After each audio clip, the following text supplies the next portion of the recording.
how can one understand generosity in terms of Ramadan? What are the acts of generosity that you would recommend a Muslim to be involved in?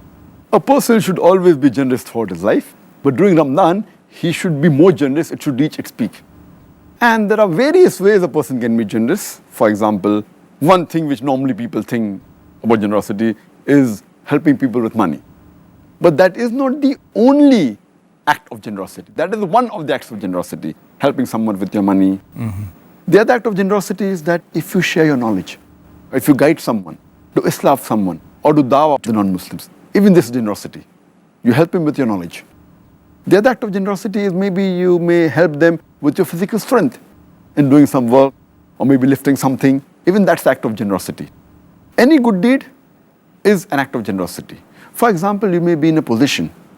Being in that position, the job you're doing, you may be able to help someone in fulfilling his need. Even that's an act of generosity. So all these come under the acts of generosity. And the hadith of a Prophet, Muhammad Sallallahu Alaihi Wasallam, it's mentioned in Sahih Bukhari, volume number 1. In the book of Revelation, hadith number 5, it is said that Muhammad Sallallahu Alaihi Wasallam, he was the most generous of all the people.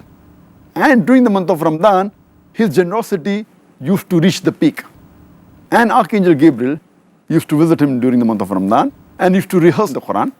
And it is said that Prophet Muhammad, peace be upon him, he was more generous than the strong, uncontrollable wind. He was the peak of generosity.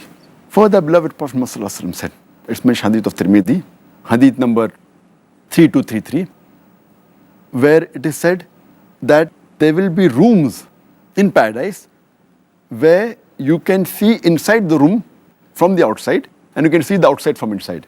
And these rooms will be prepared for those people who are generous and who help the poor people, those who fast regularly, and those who pray at night. So these are special rooms prepared for those people in paradise.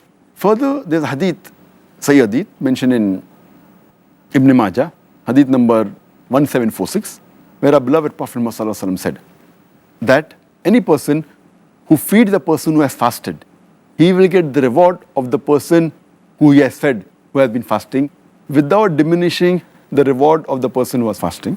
Therefore, it shows that we should encourage people, should feed other people. All these are acts of generosity. Subhanallah.